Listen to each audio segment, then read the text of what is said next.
ಆತ್ಮೀಯ H60 news ಅರ್ಥಾತ್ ಥೇ ಸೀತಾರಾಮ್ ನ್ಯೂಸದ ವೀಕ್ಷಕರೇ, ನಾನು ನಿಮ್ಮವ ಎಂ ಆಯುಧ ಮಲ್ಲಪ್ಪ ಜೊತೆವರು. ತಾವು ಈಗ ಸುದ್ದಿಗಳ ಲೋಕಕ್ಕೆ ಎಂಟ್ರಿ ಹೊಡಿತಾ ಇದ್ದೀರಿ. ಈ ಸುದ್ದಿಗಳನ್ನು ಪ್ರತಿಯೊಂದು ನೋಡೋ ಜೊತೆಗೆ ನಿಮ್ಮ ಅಭಿಪ್ರಾಯಗಳನ್ನು ಹಚ್ತಾ ಇರಿ. ಯಾಕಂದರೆ ಈ ಸುದ್ದಿಗಳು ನಿಮಗಾಗಿ, ನಿಮ್ಮ ಬದುಕಿಗಾಗಿ, ನಿಮ್ಮ ವೈಚಾರಿಕೆಗಾಗಿ, ನಿಮ್ಮ ತಿಳುವಳಿಕೆಗಾಗಿಯೂ ನಿಮಗೂ ಗೊತ್ತು. ಜೊತೆಗೆ ನಮಗೂ ನಿಮ್ಮೊಂದಿಗೆ ಇದೊಂದು ಮಾತಾಡುವಂಥ ಜೊತೆಗೆ ಸುದ್ದಿಗಳನ್ನು ಬಿಡುವಂಥ ಕೆಲಸ.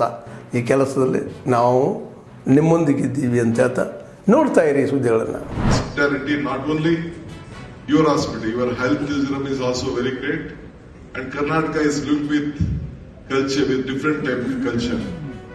On my birthday on 15th May, I was in Kabni for the first time. I had not gone there. I had been to Bandipur. The rich environment what we have, the rich forest section what we have, I think it is a point all of you have to look at again. So Karnataka's strength, either in the coastal or the northern Karnataka or the Malnad area or the forest area, is very much strong in creating more infrastructure to see that all of you invest more in Karnataka. As you know that, we know that Bangalore is a different scapegoat. Here, earlier I was a urban development minister. There was a big challenge.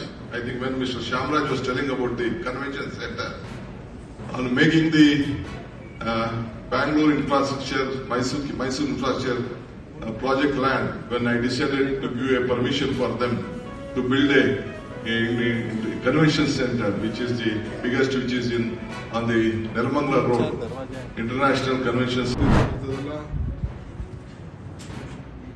ಯಾವ್ದಾದ್ರು ಒಂದು phone address ಅಲ್ಲಿ ಅವರು ಮಾಡಿರ್ಬೇಕಲ್ಲ, ಇಲ್ಲ fake ನಂಬರಾ, ಹೊಸ ನಂಬರಾ, ಇನ್ನೊಬ್ಬ ಮಾಡಿದಾರ, ಅದೆಲ್ಲ complete investigation ಆಗಿದೆ. ನೀವು ಬ್ಯಾಲೆಟ್ ಪೇಪರ್ ವಿಚಾರವಾಗಿ ಡಿಸಿಷನ್ ತರ್ತೀವಿ ಅಂತ ಹೇಳಿದ್ರೆ, ಈಗ ಸ್ಥಳೀಯ ಸಂಸ್ಥೆಗಳಲ್ಲಿ ಬ್ಯಾಲೆಟ್ ಪೇಪರ್ ತರ್ತೀವಿ ಅಂತ ಕ್ಯಾಬಿನೆಟ್ ಅಲ್ಲಿ ಎರಡು ಕ್ಯಾಬಿನೆಟ್ ಅದು ಚರ್ಚೆ ಆಗಿರ್ಬೋದು. ಚರ್ಚೆ ಎದ್ದಿರ್ಬೇಕು, ಕಾನೂನಲ್ಲಿ ಅವಕಾಶ ಇರಬೇಕು.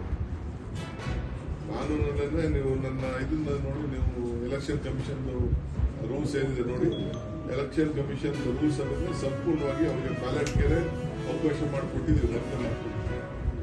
ಸರ್ಕಾರ ಶಿಫಾರಸು ಮಾಡ್ತೀವಿ ಅಂತ ಹೇಳಿ ಅವಶ್ಯಕತೆ ಇಲ್ಲ. ಆಲ್ರೆಡಿ ಅವ್ರಿಗೆ ಪವರ್ಸ್ ಇದೆ. ಬಟ್ ಅವರು ಕಾನೂನಾಗಿ ಬಂದ್ರೆ ಮಾತ್ರ ನಾವು ಮಾಡ್ಲಿಕ್ಕೆ ಸಾಧ್ಯ ಇದೆ ಅಂತ ನಿಮ್ಮ ಎಲೆಕ್ಷನ್ ಕಮಿಷನರ್ ಹೇಳ್ತಾ ಇದ್ದಾರೆ ಸರ್. ಅಲ್ಲಪ್ಪ, ನಿನ್ನ ಮಾತೆಲ್ಲ ನಾನು ಕೇಳೋದು ಬೇರಿಲ್ಲ. ನಮ್ಗೆ ಏನಾದ್ರು ಅಫಿಷಿಯಲ್ ಆಗಿ ಅವ್ರು ರೈಟಿಂಗ್ ಅಲ್ಲಿ ಕೊಟ್ಟರೆ ಅದನ್ನು ಕೇಳ್ತೀವಿ. ನಮ್ಮಲ್ಲಿರುವಂಥ ಆಕ್ಟ್ ಪ್ರಕಾರ ನಾವು ಕೊಡ್ತೀವಿ. ಅದು ಡಿಲಿಮಿಟೇಷನ್ ಆದ್ಮೇಲೆ ಡಿಪಾರ್ಟ್ಮೆಂಟ್ ಅವ್ರಿಗೆ ಅಪ್ರೋಚ್ ಮಾಡ್ತಾರೆ. ಸರ್ಕಾರ will not measure that. They have authorised, they will do it. Ballot paper ಇದ್ರಲ್ಲೇ ಎಲೆಕ್ಷನ್ ಮಾಡ್ತೀರಾ ಸರ್? ಬಿಬಿಎಂಪಿ ಸ್ಥಳೀಯ ಸಂಸ್ಥೆ ಎಲೆಕ್ಷನ್ ಕಮಿಷನ್ಗೆ ಏನು ಅವಕಾಶ ಇದೆ? ಮಾಜಿ ಮುಖ್ಯಮಂತ್ರಿಗಳು ಸರ್ ಒಂದು ಟ್ವೀಟ್ ಮಾಡಿದ್ದಾರೆ. ಮಿಸ್ಟರ್ ಕುಮಾರಸ್ವಾಮಿ ಅವರು ಹೇಳ್ತಾರೆ, ರಾಜ್ಯದಲ್ಲಿರುವಂತಹ ಸ್ಟಾರ್ಟ್ಅಪ್ ಮತ್ತೆ IT ಕಂಪನಿಗಳನ್ನ ಗುಂಡಿ ಕಂಪನಿಗಳಾಗಿ ಮಾಡಿ ಅವುಗಳನ್ನ ಇಲ್ಲಿಂದ ಓಡಿಸುವಂತ ಪ್ರಯತ್ನವನ್ನ DCM ಅವ್ರು ಮಾಡ್ತಿದ್ದಾರೆ. ಆಯ್ತು, ನೀನು MP ಸೆಂಟ್ರಲ್ ಮಿನಿಸ್ಟರ್ ಇದೆಯಪ್ಪ, ನೀನ್ ಕಾಂಟ್ರಿಬ್ಯೂಷನ್ ಬೆಂಗಳೂರು ನಗರಕ್ಕೆ ಏನು ಅನ್ನೋದು ಫಸ್ಟ್ ದಯವಿಟ್ಟು ಪ್ರೈಮ್ ಮಿನಿಸ್ಟರ್ ರಿಕ್ವೆಸ್ಟ್ ಮಾಡ್ತೀನಿ.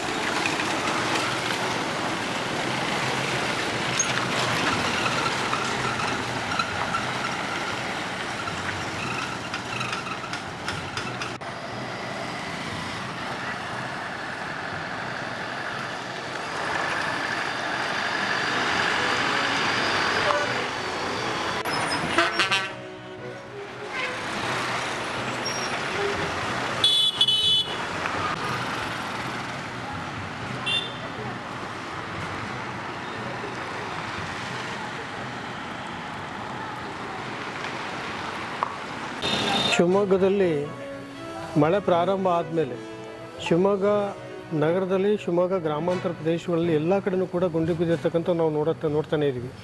ಇದ್ದಿದ್ರಲ್ಲೂ ಕೂಡ ಶಿವಮೊಗ್ಗ ಟು ಹೊನ್ನಾಳಿ ರೋಡು, ಅಲ್ಲಿ ಫ್ಲೈಓವರಿಂದ ಹಿಡಿದು ಫ್ಲೈಓವರಿಂದ ಕೆಳಗೆ ಚೌಡಮ್ಮನ ದೇವಸ್ಥಾನದಿಂದ ಮುಂದೆ ಹೋದರೆ ಹೊನ್ನಾಳಿ ಹೋಗೋ ರೋಡಲ್ಲಿ ಭಯಂಕರವಾದ ಗುಂಡಿಗಳು ಮತ್ತು ಅನಾಹುತಗಳು ಕೂಡ ಆಗ್ತಾಯಿದ್ದಾವೆ. ಮತ್ತು ಅದೇ ಇದರಲ್ಲಿ ಏನು ನಮ್ಮ ಗೂಡ್ಸ್ ಲಾರಿಗಳು ಏನು ಟ್ರೆಕ್ಕಿಂಗಲ್ಲಿ ಸಿಮೆಂಟು ಮತ್ತು ಗೊಬ್ಬರ ಬಂದಿರ್ತಕ್ಕಂಥದ್ದನ್ನು ಲೋಡು ಮತ್ತು ಅನ್ಲೋಡಿ ಹೋಗಬೇಕಾದ್ರೆ ಅಲ್ಲಿ ಚೋಡಾಮುಂಜ ದೇವಸ್ಥಾನದಿಂದ ಮುಂದೆ ಹೋಗಿ ಟರ್ನ್ ಮಾಡ್ತಕ್ಕಂಥದ್ದನ್ನು ನಾವು ನೋಡ್ತಾ ಇದ್ದೀವಿ. ಪೂರ್ತಿ ರೋಡ್ ಏನು ಲಾರಿಗಳು ಟರ್ನ್ ಆಗುತ್ತೋ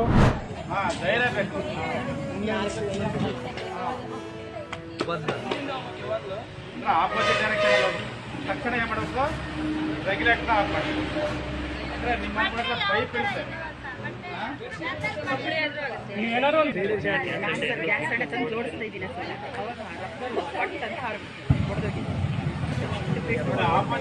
ಆಪೋಸಿಟ್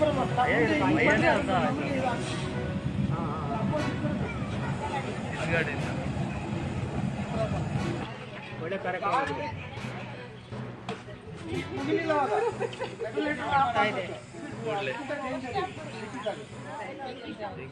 ಈ ತರ ನಿಮ್ಮ ಕೈ ತೋಳ ಆಡಲ್ಲ ಹೋಗೋಣ. ನೆಕ್ಸ್ಟ್ ನೋಡಿ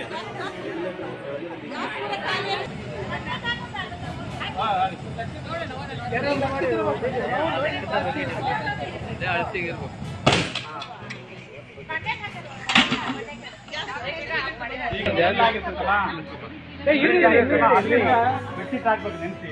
ಒಂದು 2-3 ಹಾಕ್ರಿ, ನಿಮಗೆ ಭಯ ಆಗುತ್ತೆ. ಒಂದು 2-3 ಹಾಕ್ಬಿಟ್ರೆ ನೀವು ತಕ್ಷಣ ರೆಗ್ಯುಲೇಟರ್ನ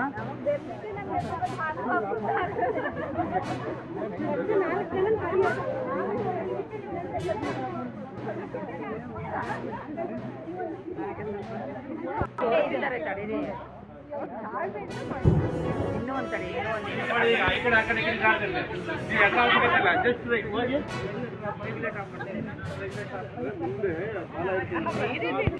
ಏನಾದ್ರು ಸೈರನ್ ಮಾಡಿ ಅಲ್ಲಿ ಇಡ್ಬೇಕನ್ನ. ನೀವು ಸಾಧ್ಯವಾದ ನಿಮ್ಮಲ್ಲಿ ಟ್ಯಾಪ್ ಇರ್ತವೆ,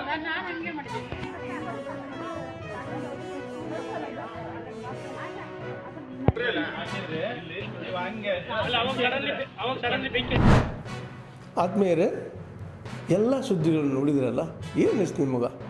ಇದರಲ್ಲೇ ನಿಮ್ಗೆ ಲೈಕ್ ಆಗಿರ್ಬೋದು, ಡಿಸ್ಲೈಕು ಆಗಿರ್ಬೋದು, ಕಾಮೆಂಟ್ ಬೇಡಪ್ಪ ಅಂತೂ ಅನಿಸಿರ್ಬೋದು, ಕಾಮೆಂಟ್ ಮಾಡಬೇಕಪ್ಪ ಅನಿಸಿರ್ಬೋದು, ಶೇರ್ ಮಾಡಬಾರ್ದಪ್ಪ ಅನಿಸಿರ್ಬೋದು, ಅದು ಮಾಡಬೇಕು ಅನಿಸಿರ್ಬೋದು. ಏನಾದರೂ ಆಗಲಿ ಶೇರ್ ಮಾಡ್ತಾಯಿರಿ, ಈ ನ್ಯೂಸ್ಗಳನ್ನ ಹಂಚ್ತಾ ಇರಿ, ಜೊತೆಗೆ ಇದಕ್ಕೆ ಸಬ್ಸ್ಕ್ರೈಬ್ ಆಗ್ತಾಯಿರಿ ಅಂತ ಹೇಳ್ತಾ H16 ನ್ಯೂಸ್ ಅರ್ಥಾತ್ ಹೇ ಸೀತಾರಾಮ್, ಇದು ಸತ್ಯದ ಕೈಗೆ ನಡಿ. ವಂದನೆಗಳು.